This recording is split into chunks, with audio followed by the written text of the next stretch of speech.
Hello दोस्तों, स्वागत है आप सभी का हमारे YouTube channel target point with Meenakshi में। दोस्तों, आज हम टीजीटी पीजीटी हिंदी के लिए 125 प्रश्नों को हल करेंगे। यह प्रैक्टिस से संपूर्ण पाठ्यक्रम पर आधारित है।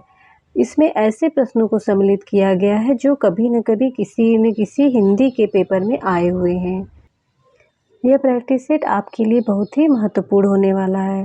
तो चलिए देर न करते हुए वीडियो शुरू करते हैं। देखते हैं पहला प्रश्न। पहला प्रश्न है, निम्नलिखित में से किस शब्द में उपसर्ग है? दशक, पराजय, लालिमा या फिर कारीगर। तो इसमें आपका सही आंसर हो जाएगा बी, पराजय। पराजय में परा उपसर्ग लगा हुआ है। अगला प्रश्न देखते हैं। अकाल पुरुष गांधी किसने इस जीवनी की रचना की है? जैनेन्द्र, अज्ञे, डॉक्टर देवराज या फिर प्रभाकर माचवे। इसमें आपका सही आंसर हो जाएगा जैनेन्द्र। अगला प्रश्न है, साय में धूप काव्य कृति के रचयिता हैं? रघुवीर सहाय, दुष्यंत कुमार, नरेश मेहता या फिर धर्मवीर भारती। तो इसमें आपका सही आंसर हो जाएगा दुष्यंत कुमार। दुष्यंत कुमार ने साय में धूप काव्य कृति की रचना की। अगला प्रश्न देखते हैं। किस कवि को अभिनय जयदेव नाम से जाना जाता है? विद्यापति, भवभूति, नरसिंह मेहता या फिर रविदास। इसमें आपका सही आंसर हो जाएगा विद्यापति। अगला प्रश्न है, उपदेश रसायन के रचयिता कौन है? जिनदत्त सूरि, जिन धर्म सूरि, शालिभद्र सूरि या फिर धनपाल। तो इसमें आपका सही आंसर हो जाएगा जिनदत्त सूरि। अगला प्रश्न देखते हैं। हिंदी साहित्य के इतिहास ग्रंथ हिंदी साहित्य विमर्श के लेखक कौन है? योगी हरि, सूर्यकांत शास्त्री, डॉक्टर हजारी प्रसाद द्विवेदी या फिर पद्मलाल पुन्नालाल बख्शी। तो इसमें आपका सही आंसर हो जाएगा डी, पद्मलाल पुन्नालाल बख्शी। अगला प्रश्न देखते हैं। पराधीन सपनेहु सुख नाई पंक्ति लिखी गई है रविदास द्वारा, कबीरदास द्वारा, मलुकदास द्वारा या फिर तुलसीदास द्वारा। तो इसमें आपका सही आंसर हो जाएगा डी, तुलसीदास द्वारा। अगला प्रश्न है, गोकुलनाथ की रचना का नाम है 84 वैष्णव की वार्ता, भक्तमाही वार्ता या फिर गोसाई चरित। तो इसमें आपका सही आंसर हो जाएगा 84 वैष्णव की वार्ता। अगला प्रश्न है, सन 1954 में प्रकाशित नई कविता पत्रिका के संपादक थे? अज्ञे, धर्मवीर भारती, श्री नरेश मेहता या फिर जगदीश गुप्त। तो इसका सही आंसर हो जाएगा जगदीश गुप्त। अगला प्रश्न है, कविता क्या है? निबंध के लेखक हैं रामचंद्र शुक्ल, हजारी प्रसाद द्विवेदी, अध्यापक पुर सिंह या फिर कुंवर नाथ राय। तो इसमें आपका सही आंसर हो जाएगा शुक्ल, रामचंद्र शुक्ल। अगला प्रश्न है, चांद का मुंह टेढ़ा है के रचयिता हैं? नागार्जुन, मुक्तिबोध, धर्मवीर भारती या फिर धूमिल। तो इसमें आपका सही आंसर हो जाएगा मुक्तिबोध। अगला प्रश्न है, संघ की राजभाषा हिंदी और लिपि देवनागरी होगी, यह संविधान के किस अनुच्छेद में वर्णित है? अनुच्छेद 343, अनुच्छेद 344, अनुच्छेद 345 या फिर अनुच्छेद 346। तो इसमें आपका सही आंसर हो जाएगा अनुच्छेद 343। अगला प्रश्न है, पंकज शब्द निम्न में से किससे संबंधित है? रूढ़ शब्द, यौगिक शब्द, योग रूढ़ शब्द या फिर इनमें से कोई नहीं। तो इसमें आप इसका सही आंसर हो जाएगा योग रूढ़। अगला प्रश्न है, केदारनाथ सिंह किस सप्तक के संकलित कवि हैं? तार सप्तक, दूसरा सप्तक, तीसरा सप्तक या फिर चौथा सप्तक। तो इसमें आपका सही आंसर हो जाएगा तीसरे सप्तक के। अगला प्रश्न है, पंक्तियां किस प्रसिद्ध लंबी कविता से उद्धृत हैं? प्रतिफल, परिवर्तित, व्यूह, भेद, कौशल समूह, राक्षस विरुद्ध प्रत्यु, क्रुद्ध, कपि, विषम। राम की शक्ति पूजा, बादल राग, पेशोला की प्रतिध्वनि, शेर सिंह का शस्त्र समर्पण। राम की शक्ति पूजा। राम की शक्ति पूजा ये निराला द्वारा रचित है। 1936 ईस्वी में इसकी रचना की है इन्होंने। चलिए अगला प्रश्न देखते हैं। हिंदी का पहला समाचार पत्र कब और कहाँ से प्रकाशित हुआ? 1826 में कलकत्ता से, 1828 में कलकत्ता से, 1826 में मुंबई से या फिर 1828 में मद्रास से। इसका सही आंसर हो जाएगा ए, 1826 में कलकत्ता से। हिंदी का पहला समाचार पत्र उदंत मातंड, ये 1826 ईस्वी में प्रकाशित हुआ और कलकत्ता से। ये साप्ताहिक पत्रिका थी। इसके संपादक जुगल किशोर शुक्ल जी थे। अगला प्रश्न देखते हैं।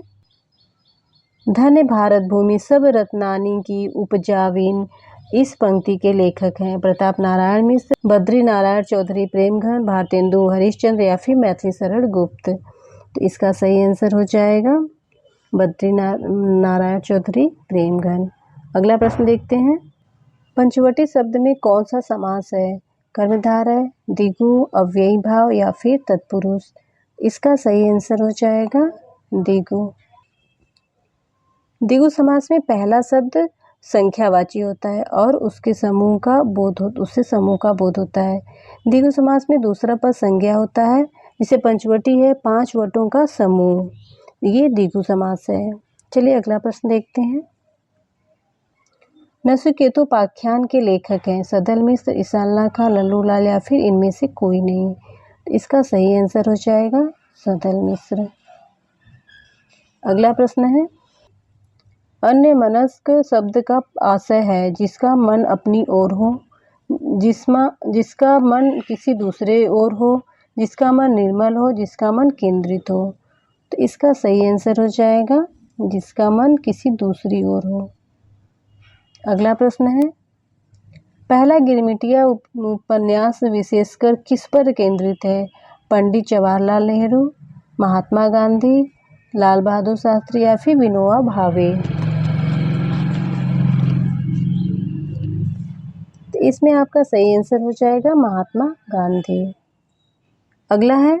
कामायनी में श्रद्धा किसका प्रतीक है? तन का, मन का, हृदय का या फिर बुद्धि का। तो इसमें आपका आंसर हो जाएगा हृदय का। की खोज किस विधा की रचना है? आलोचना, खोज एवं सर्वेक्षण, कहानी या फिर ललित निबंध। तो इसमें आपका सही आंसर हो जाएगा आलोचना विधा। दूसरी परंपरा की खोज नामवर सिंह द्वारा रचित है। ये आलोचना विधा का रचना है। अगला प्रश्न देखते हैं। निम्नलिखित में से कौन सा नाटक जयशंकर प्रसाद द्वारा रचित नहीं है? स्कंदगुप्त, चंद्रगुप्त, करबला या फिर दो स्वामिनी। इसमें आपका सही आंसर हो जाएगा करबला। ये जयशंकर प्रसाद की रचना नहीं है। अगला प्रश्न है। निम्नलिखित में स्वच्छंदतावाद का कवि कौन कहा जाता है? हरिऔध, राम नरेश त्रिपाठी, श्रीधर पाठक या फिर राधा कृष्ण दास। इसमें आपका सही आंसर हो जाएगा श्रीधर पाठक। अगला प्रश्न है। प्रथम महाकाव्य है? कविता कौमुदी, उद्धव चरित, प्रिय प्रवास या फिर लोकायतन। तो इसमें आपका सही आंसर हो जाएगा प्रिय प्रवास। अयोध्या सिंह उपाध्याय द्वारा ये लिखा हुआ है प्रिय प्रवास। ये हिंदी का प्रथम महाकाव्य है। अगला प्रश्न देखते हैं। द्विवेदी युग के संपूर्णतः प्रतिनिधित्व कवि हैं? श्रीधर पाठक, हरिऔध, मैथिली शरण गुप्त या फिर इनमें से कोई नहीं।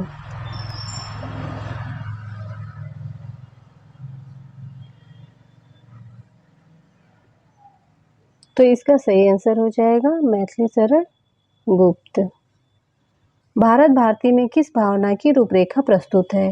दैन्य भावना, राष्ट्रीय भावना, प्रेम भावना या फिर भक्ति भावना। तो इसमें आपका सही आंसर हो जाएगा राष्ट्रीय भावना। भारत भारती मैथिली शरण गुप्त द्वारा लिखित रचना है। यह राष्ट्रीय भावना से पूर्ण रूप से ओतप्रोत है। अगला प्रश्न देखते हैं। गोबर प्रेमचंद के किस उपन्यास का पात्र है? प्रेमाश्रम, गबन, गोदान या फिर निर्मला। इसमें आपका सही आंसर हो जाएगा गोदान। अगला है। हिंदी नवरत्न के लेखक हैं? महावीर प्रसाद द्विवेदी, प्रताप नारायण मिश्र, मिश्र बंधु या फिर इनमें से कोई नहीं। तो इसका सही आंसर हो जाएगा मिश्र बंधु। हिंदी नवरत्न का प्रकाशन 1910 ईस्वी में हुआ था। इसके लेखक मिश्र बंधु हैं। अगला प्रश्न देखते हैं।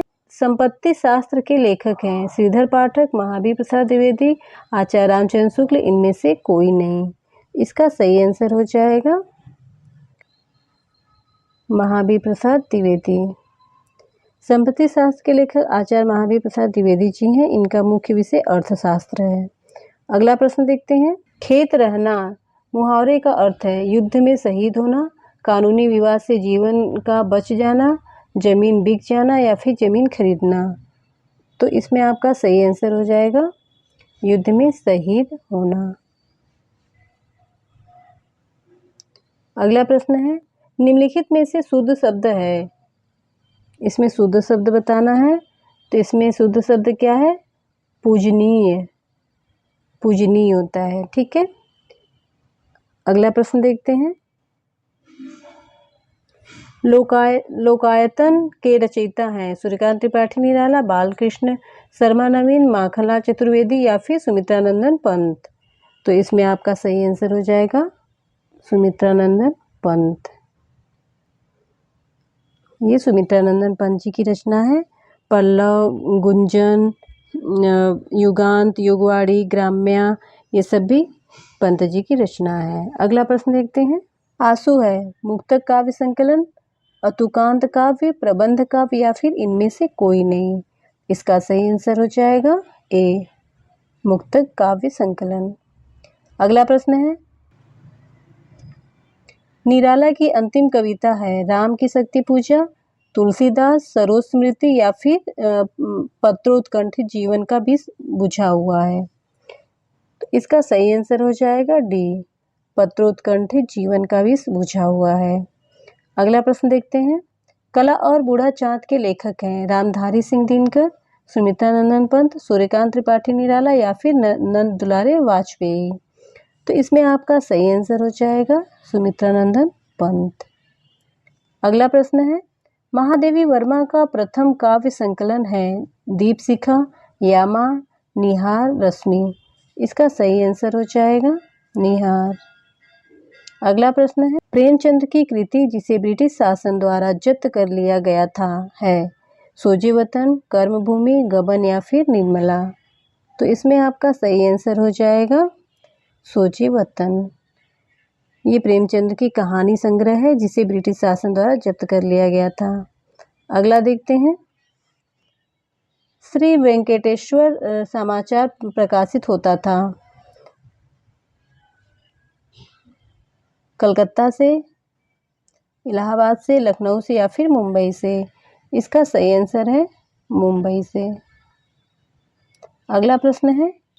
मृगनयनी उपन्यास के रचनाकार हैं वृंदावन लाल शर्मा, रागी राघव, राहुल सांस्कृत्यायन या फिर आचार्य चतुरसेन। तो इसमें आपका सही आंसर हो जाएगा वृंदावन लाल वर्मा। अगला प्रश्न है। भूतनाथ उपन्यास के रचयिता हैं राधा कृष्णदास, जगमोहन सिंह, देवकी नंदन खत्री या फिर गोपाल राम गहमरी। तो इसमें आपका सही आंसर हो जाएगा देवकी नंदन खत्री। अगला प्रश्न है। नूतन ब्रह्मचारी है नाटक, उपन्यास, कहानी संग्रह या फिर इनमें से कोई नहीं। तो ये क्या है? ये है उपन्यास। नूतन ब्रह्मचारी बालकृष्ण भट्ट द्वारा लिखा हुआ उपन्यास है। अगला प्रश्न है। जाति विलास के रचयिता हैं भिखारी दास, देव, मतीराम या फिर भूषण। तो इसमें आपका सही आंसर हो जाएगा देव। जाति विलास की रचयिता देव जी हैं। अगला प्रश्न देखते हैं। नीत प्रति पुण्योई रहे आनन ओज उजास में अलंकार है उत्प्रेक्षा, उपमा, अनुप्रास या फिर अतिशयोक्ति। तो इसका सही आंसर हो जाएगा उपमा। इनकी से विशुद्ध सरस एवं शक्तिशाली ब्रजभाषा लिखने में और कई कवि समर्थ नहीं हुआ। आचार्य शुक्ल ने किस कवि के बारे में यह टिप्पणी की? देव, ठाकुर, घनानंद या फिर इनमें से कोई नहीं। इसमें आपका सही आंसर हो जाएगा घनानंद। घनानंद रीतिमुक्त धारा के श्रृंगारी कवि हैं। अगला प्रश्न देखते हैं। जगत सच्चाई सार कविता के रचयिता हैं नाथूराम शर्मा, देवी दत्त शुक्ल, श्रीधर पाठक या इनमें से कोई नहीं। इसका सही आंसर है श्रीधर पाठक। अगला प्रश्न है, अर्ध कथानक है जीवनी, आत्मकथा, संस्मरण या फिर रिपोर्टाज। इसका सही आंसर हो जाएगा आत्मकथा। बनारसी दास जैन द्वारा लिखित अर्धकथानक हिंदी की पहली आत्मकथा मानी जाती है। अगला प्रश्न देखते हैं। सीखी लीनो मिन मृग खंजन कमल नयन, सीखी लीनो जस यो प्रताप को कहानी है। ये पंक्तियां किस कवि की हैं? ठाकुर, घनानंद, द्विजदेव या फिर मतीराम। तो इसका सही आंसर हो जाएगा ठाकुर। अगला प्रश्न है, भिखारी दास की रचना है काव्य निर्णय, काव्य सिंधु, चिंतामणि या फिर रस विवेक। तो इसमें आपका सही आंसर हो जाएगा काव्य निर्णय। ये भिखारी दास की रचना है। अगला प्रश्न देखते हैं। फोर्ट विलियम कॉलेज की स्थापना किस वर्ष में हुई? विक्रम संवत 1800 में, 1800 ईस्वी में, 1798 ईस्वी में या फिर 1802 ईस्वी में। इसमें आपका सही आंसर हो जाएगा 1800 ईस्वी में। अगला प्रश्न देखते हैं।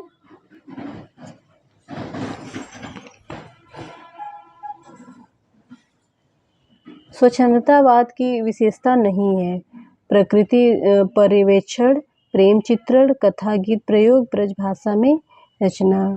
इसका सही आंसर हो जाएगा ब्रजभाषा में रचना। स्वच्छंदतावाद काल में ब्रजभाषा के स्थान पे खड़ी बोली का अधिक प्रयोग किया जाने लगा था। अगला प्रश्न देखते हैं। ध्रुव चरित्र के रचयिता हैं रसखान, स्वामी हरिदास, नरोत्तम दास या फिर भिखारी दास। तो इसका सही आंसर हो जाएगा नरोत्तम दास। अगला प्रश्न है। कृष्ण गीतावली नामक काव्य कृति के रचयिता हैं कबीर, तुलसी, सूर या फिर मीराबाई। तो इसका सही आंसर हो जाएगा तुलसी। अगला प्रश्न है। निम्नलिखित में से पुल्लिंग शब्द है घास, आय, व्यय या फिर नहर। इसका सही आंसर हो जाएगा व्यय। अगला प्रश्न देखते हैं। भाषा योग विशिष्ट के लेखक हैं राम प्रसाद बिस्मिल, रमाशंकर वाजपेयी, राम प्रसाद निरंजनी या फिर इनमें से कोई नहीं। इसका सही आंसर हो जाएगा राम प्रसाद निरंजनी। अगला है। राहुल जी ने हिंदी भाषा का प्रथम कवि किसे स्वीकार किया है? पुष्यनंद को, हेमचंद्र को, सरहपा को या फिर विद्यापति को। इसमें आपका सही आंसर होगा सरहपा को। अगला प्रश्न है। नैन चढ़ाई कहियो मुस्काई, लला फिर आइयो खेलन होरी। ये पंक्तियाँ किसकी है? बिहारी, मतीराम, पद्माकर या फिर इनमें से कोई नहीं। इसका सही आंसर हो जाएगा पद्माकर। अगला प्रश्न है। हिंदी साहित्य के प्रथम काल को आदिकाल नाम किसने दिया? रामचंद्र शुक्ल ने, हजैब शाह द्विवेदी ने, राहुल सांस्कृत्यायन ने या फिर वासुदेव शरण अग्रवाल ने। तो इसका सही आंसर हो जाएगा हजारी प्रसाद त्रिवेदी ने। अगला प्रश्न देखते हैं। सूची 1 का मिलान सूची 2 से कीजिए तथा नीचे दिए कूट से सही उत्तर का चयन कीजिए। तो 10 कुमार चरितम ये किसकी रचना है? ये दंडी की रचना है। नैषधि चरितम ये श्रीहर्ष की रचना है। उत्तरराम चरितम ये भवभूति की रचना है। तो इसमें आपका उत्तर सी सही हो जाएगा बिल्कुल। अगला प्रश्न देखते हैं। भक्ति के स्रोत को दक्षिण से उत्तर भारत में प्रसारित होने के सिद्धांत का समर्थन करने वाले विद्वान हैं ग्रियर्सन, हजैब शाह द्विवेदी, आचार्य रामचंद्र शुक्ल या फिर जयशंकर प्रसाद। तो इसमें आपका सही आंसर होगा रामचंद्र शुक्ल। अगला प्रश्न है। विसल देव रासों में किस शैली का प्रयोग किया है? विसल देव रासों में किस शैली का प्रयोग किया है? श्रृंगारिक, आख्यान, गेय या फिर प्रबंध। तो इसमें आपका सही आंसर हो जाएगा ये शैली का प्रयोग हुआ है। अगला प्रश्न देखते हैं। मध्यकालीन बौद्ध का स्वरूप के लेखक हैं रामचंद्र शुक्ल, राहुल सांस्कृत्यायन, नामवर सिंह या फिर हजारी प्रसाद द्विवेदी। तो इसमें आपका सही आंसर हो जाएगा हजारी प्रसाद द्विवेदी। अगला प्रश्न है, काला जल का कथानक किस समस्या से संबंधित है? स्त्री उत्पीड़न, दलित समस्या, भ्रष्टाचार या फिर सांप्रदायिकता। तो इसमें आपका सही आंसर होगा सांप्रदायिकता। अगला है, चौपाई छंद में मात्राओं की संख्या होती है 13, 11, 16 और या 24। इसमें आपका सही आंसर होगा 16। अगला प्रश्न है, निम्नलिखित में से शुद्ध वाक्य को चुनिए। राम रोटी खाया है, राम ने रोटी खाया है, राम ने रोटी खाई है, राम रोटी खा लिया है। तो इसमें आपका सही आंसर हो जाएगा राम ने रोटी खाई है। अगला है, मगध कविता संग्रह के रचयिता हैं अशोक वाजपेयी, श्रीकांत शर्मा, मोहन राकेश या फिर रघुवीर सहाय। तो इसमें आपका सही आंसर हो जाएगा श्रीकांत वर्मा। अगला प्रश्न है, निम्नलिखित में से किस कृति के लेखक रामविलास शर्मा हैं? हिंदी के विकास में अपभ्रंश का योगदान, दूसरी परंपरा की खोज, छायावाद या फिर भाषा और समाज। तो इसमें आपका सही आंसर हो जाएगा भाषा और समाज। अगला प्रश्न देखते हैं, निम्नलिखित में से किस लेखक को ज्ञानपीठ पुरस्कार नहीं मिला है? नरेश मेहता, दिनकर, नागार्जुन या फिर निर्मल वर्मा। तो इसमें आपका आंसर हो जाएगा नागार्जुन। नागार्जुन को ज्ञानपीठ पुरस्कार नहीं मिला है। अगला प्रश्न देखते हैं, निम्नलिखित में से कौन सा छंद दोहा का विपरीत छंद है? रोला, छप्पै, चौपाई या फिर इनमें से कोई नहीं। तो इसका सही आंसर हो जाएगा इनमें से कोई नहीं, क्योंकि दोहा का उल्टा सोठा होता है। दोहा के विषम चरणों में 13 मात्राएं तथा सम चरणों में 11 मात्राएं होती हैं, जबकि सोठा के विषम चरणों में 11 तथा सम चरणों में 13 मात्राएं होती हैं। अगला प्रश्न देखते हैं,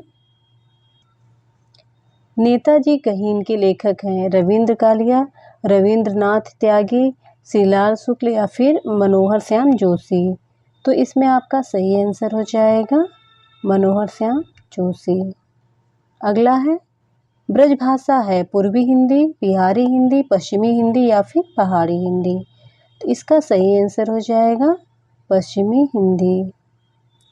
ब्रजभाषा पश्चिमी हिंदी के अंतर्गत आता है। अगला प्रश्न है, निम्नलिखित शब्दों में से शुद्ध को चुनिए। इसमें शुद्ध चुनना है, तो इसमें विकल्प बी शुद्ध है। अगला प्रश्न देखते हैं, निम्नलिखित उपन्यासों में से प्रेमचंद का अंतिम उपन्यास है सेवा सदन, निर्मला, प्रेमाश्रय या फिर गोदान। इसका सही आंसर हो जाएगा गोदान। अगला प्रश्न देखते हैं, अनंत का सही संधि विच्छेद होगा। तो इसमें आपका सही आंसर हो जाएगा अंधन अंत। ए और बी सेम ही है, दोनों ही सही हो जाएंगे। इसका सही आंसर अंधन अंत होता है। अगला प्रश्न है, बाल्टी कैसा शब्द है? तत्सम, तद्भव, देशज या फिर विदेशज। इसका सही आंसर हो जाएगा ये विदेशज है, क्योंकि बाल्टी जो है ये पुर्तगाली भाषा है। अगला प्रश्न है, पद्मावत है एक त्रासदी, मुक्तक काव्य, गेय काव्य या फिर आत्म वक्तव्य। इसका सही आंसर हो जाएगा ये एक त्रासदी है। अगला प्रश्न देखते हैं, दोपहर के बाद का समय के लिए निम्नलिखित में से कौन सा उपयुक्त है? चिन्हित कीजिए, दिन, संध्या, अपरा या फिर पूर्वा। तो इसका सही आंसर हो जाएगा अपरा। दोपहर के बाद के लिए अपरा का प्रयोग करते हैं। अगला प्रश्न है, विनय पत्रिका की भाषा है ब्रज, भोजपुरी, अवधी या फिर मैथिली। तो इसका सही आंसर हो जाएगा ब्रज। अगला प्रश्न देखते हैं, हिंदी का शब्दानुशासन के लेखक हैं कामता प्रसाद गुरु, किशोरी दास वाजपेयी, श्याम सुंदर दास या फिर रामचंद्र वर्मा। तो इसका सही आंसर होगा किशोरी दास वाजपेयी। अगला है रहीम कृत बदनाष्टर की भाषा है खड़ी बोली, अवधी, ब्रज या फिर राजस्थानी। तो इसका सही आंसर हो जाएगा खड़ी बोली। अगला प्रश्न देखते हैं रामचंद्र वर्मा प्रसिद्ध हैं कवि के रूप में, आलोचक के रूप में, भाषाविद के रूप में या फिर कोशकार के रूप में। इसमें आपका आंसर हो जाएगा डी, ये कोशकार के रूप में प्रसिद्ध हैं। अगला प्रश्न देखते हैं ध्रुपद गायन का संबंध किस भाषा से है, ब्रज भाषा, अवधी, राजस्थानी या फिर खड़ी बोली। इसका आंसर होगा ब्रज भाषा। अगला प्रश्न देखते हैं बरवे नायिका भेद के रचनाकार हैं केशवदास, भिखारी दास, रहीम या फिर बिहारी। तो इसमें आपका सही आंसर हो जाएगा रहीम। शिव स्वामी किस धारा के कवि हैं, राम भक्ति धारा, प्रेम मार्गी धारा, अष्टछाप धारा या फिर निर्गुण मार्गी धारा। इसमें आपका सही आंसर हो जाएगा अष्टछाप धारा। अगला है रीतिकाल की रीति सिद्ध काव्य धारा के कवि हैं केशव, देव, भूषण या फिर बिहारी। तो इसमें आपका आंसर हो जाएगा बिहारी। बिहारी रीति सिद्ध काव्य धारा के प्रमुख कवि हैं। अगला प्रश्न देखते हैं नहुस नाटक के नाटककार हैं गोपाल चंद्र उर्फ गिरधर दास, ब्रज रत्न दास, सीताराम दास या फिर इनमें से कोई नहीं। तो इसका सही आंसर हो जाएगा गोपाल चंद्र उर्फ गिरधर दास। अगला प्रश्न है श्रीलाल शुक्ल की रचना है आषाढ़ का एक दिन, कटरा बी आरजू, राग दरबारी या फिर सारा आकाश। इसमें आपका सही आंसर हो जाएगा राग दरबारी। अगला प्रश्न देखते हैं भक्ति काल के किस कवि ने संस्कृत को छोड़कर भी संस्कृत की शास्त्रीय परंपरा का निर्वहन किया है, जायसी, सूरदास, तुलसीदास या फिर नंददास। इसमें आपका आंसर हो जाएगा तुलसी। भक्ति काल के राम भक्ति धारा के श्रेष्ठ कवि तुलसीदास ने संस्कृत को छोड़कर भी संस्कृत की शास्त्रीय परंपरा का निर्वहन किया है। चलिए अगला प्रश्न देखते हैं निम्नलिखित में से कौन मार्क्सवादी विचारधारा का आलोचक नहीं है, नामवर सिंह, शिवदान सिंह चौहान, रामविलास शर्मा या फिर विजयदेव नारायण शाही। इसका सही आंसर हो जाएगा विजयदेव नारायण शाही। अगला है निषाद बांसुरी की रचना विधा है कहानी, रेखाचित्र, संस्मरण या फिर ललित निबंध। इसका सही आंसर होगा ललित निबंध। अगला प्रश्न देखते हैं टेढ़े मेढ़े रास्ते के लेखक हैं वृंदावन लाल वर्मा, भगवती शरण वर्मा, विशंभर नाथ शर्मा कौशिक या फिर चंडी प्रसाद हृदय। इसमें आपका सही आंसर हो जाएगा भगवती शरण वर्मा। अगला प्रश्न है इंदुमती कहानी के लेखक हैं मास्टर भगवान दास, किशोरी लाल गोस्वामी, आचार्य रामचंद्र शुक्ल या इनमें से कोई नहीं। इसका सही आंसर हो जाएगा किशोरी लाल गोस्वामी। अगला प्रश्न है हिंदी में शिकार साहित्य के अप्रतिम लेखक हैं जगमोहन सिंह, चंद्रधर शर्मा गुलेरी, श्री राम शर्मा या फिर इनमें से कोई नहीं। इसका सही आंसर हो जाएगा श्री राम शर्मा। अगला है एक बूंद सहसा उछली की रचना विधा है संस्मरण, डायरी, रिपोर्टाज या फिर यात्रा विद। तो इसका सही आंसर हो जाएगा डी यात्रा विद। अगला प्रश्न है चारों चंद्र लेख के उपन्यासकार हैं महावीर प्रसाद द्विवेदी, भगवती शरण वर्मा, वृंदावन लाल, हजारी प्रसाद द्विवेदी। इसमें आपका सही आंसर हो जाएगा हजारी प्रसाद द्विवेदी। अगला प्रश्न है गली आगे मुड़ती है के लेखक हैं नामवर सिंह, अज्ञे, शिव प्रसाद सिंह या फिर मोहन राकेश। इसमें आपका सही आंसर हो जाएगा शिव प्रसाद सिंह। अगला प्रश्न है निम्नलिखित में से तार सप्तक में कौन सा कवि शामिल नहीं था, प्रभाकर माचवे, नेमीचंद जैन, भारत भूषण अग्रवाल या फिर रामधारी सिंह दिनकर। तो इसमें आपका सही आंसर हो जाएगा रामधारी सिंह दिनकर। आधा गांव के लेखक हैं मेहरुन्निसा परवेज, सानी, राही मासूम रजा या फिर असगर वजाहत। इसमें आपका सही आंसर हो जाएगा राही मासूम रजा। अगला प्रश्न है, पाल मोगरा का स्कूटर कहानी के लेखक हैं प्रियवद, स्वयं प्रकाश, उदय प्रकाश या फिर इनमें से कोई नहीं। इसका सही आंसर हो जाएगा उदय प्रकाश। अगला प्रश्न है, इनमें से कौन आंचलिक उपन्यासकार हैं? प्रेमचंद, जयशंकर प्रसाद, राही मासूम रजा या फिर जैनेन्द्र कुमार। इसका सही आंसर हो जाएगा जैनेन्द्र कुमार। अगला प्रश्न है, नए इलाके में किसी काव्य कृति है? बोधिसत्व, विनोद कुमार शुक्ल, उदय प्रकाश या फिर अरुण कमल। इसमें आपका सही आंसर होगा अरुण कमल। अगला प्रश्न है, कनुप्रिया के लेखक हैं नंद दुलारे वाजपेयी, वीरेंद्र मिश्र, मोहन राकेश या फिर धर्मवीर भारती। तो इसका सही आंसर हो जाएगा धर्मवीर भारती।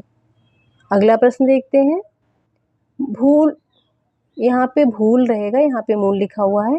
भूल गलती कविता के कवि हैं नागार्जुन, केदारनाथ अग्रवाल, त्रिलोचन या फिर मुक्तिबोध। तो इसमें आपका सही आंसर हो जाएगा मुक्तिबोध। अगला प्रश्न देखते हैं, बुद्धू का कांटा कहानी के लेखक है बेचन शर्मा उग्र, चंद्रधर शर्मा गुलेरी, प्रेमचंद या फिर विशंबरनाथ शर्मा कौशिक। तो इसका सही आंसर हो जाएगा चंद्रधर शर्मा गुलेरी। अगला प्रश्न है, कमल नयन में कौन सा समास है? तत्पुरुष समास, द्विगु समास, कर्मधारय समास या फिर द्वंद्व समास। तो इसका सही आंसर हो जाएगा कर्मधारय समास। कमल नयन का विग्रह होगा कमल के समान है जिसके नयन। अगला प्रश्न देखते हैं, लाभ हानि में कौन सा समास है? द्विगु समास, तत्पुरुष समास, बहुब्रीहि समास या फिर द्वंद्व समास। तो इसका सही आंसर होगा द्वंद्व समास। लाभ हानि में द्वंद्व समास है।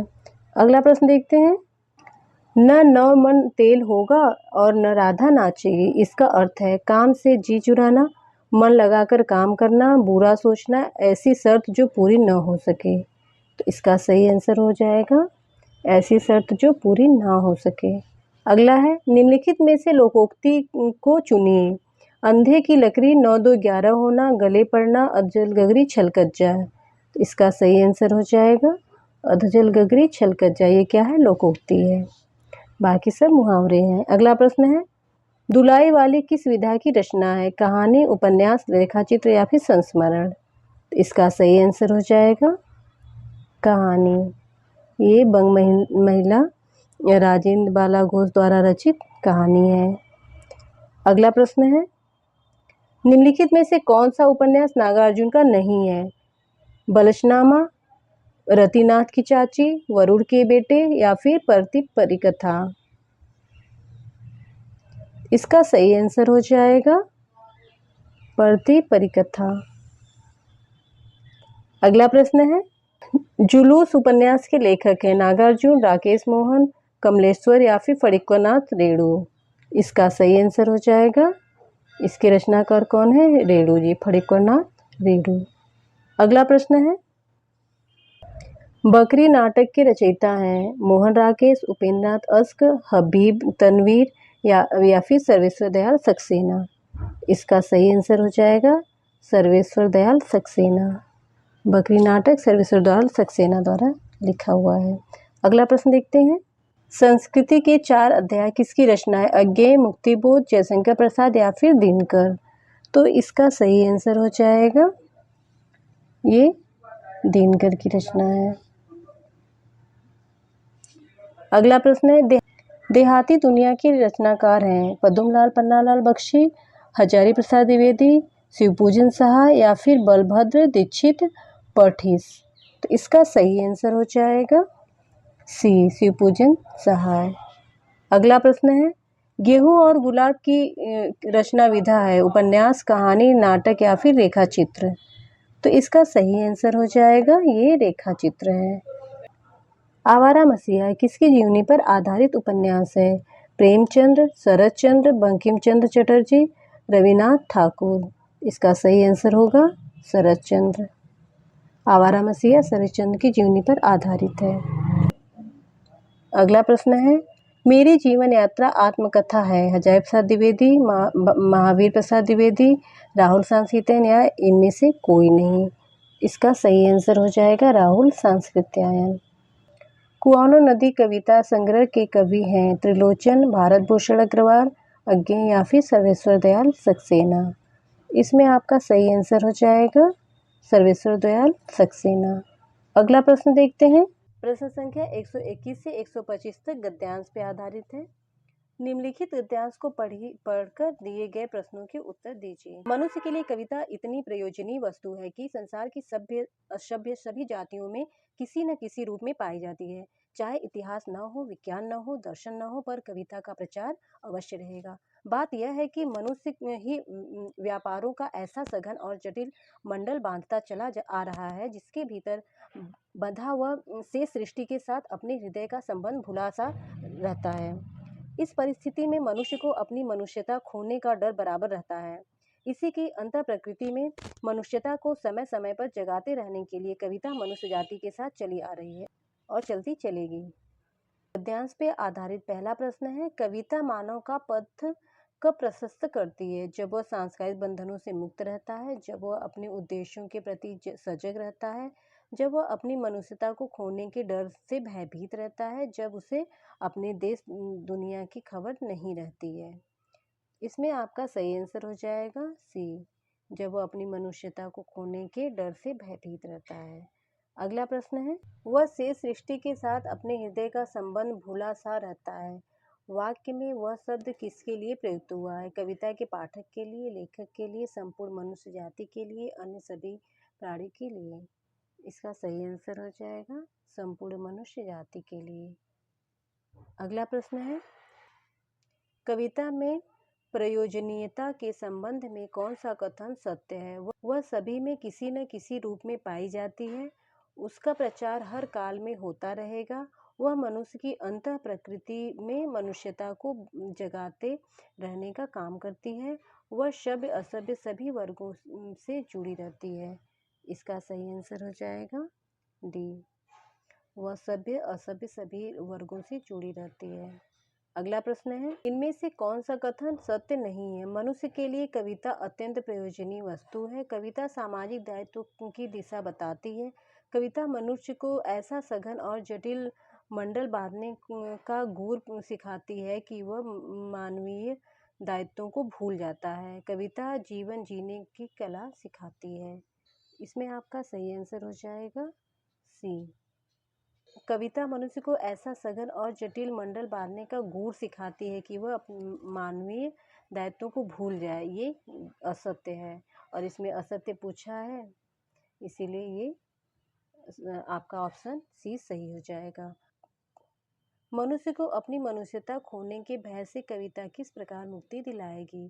शेष सृष्टि से संबंध भुलाकर, मनुष्य को सांसारिक व्यापारों से जोड़कर, मनुष्य की अंतः प्रकृति में मनुष्यता जगाकर, काव्य परंपरा का विस्तार करके। सही आंसर हो जाएगा मनुष्य की अंतः प्रकृति में मनुष्यता जगाकर।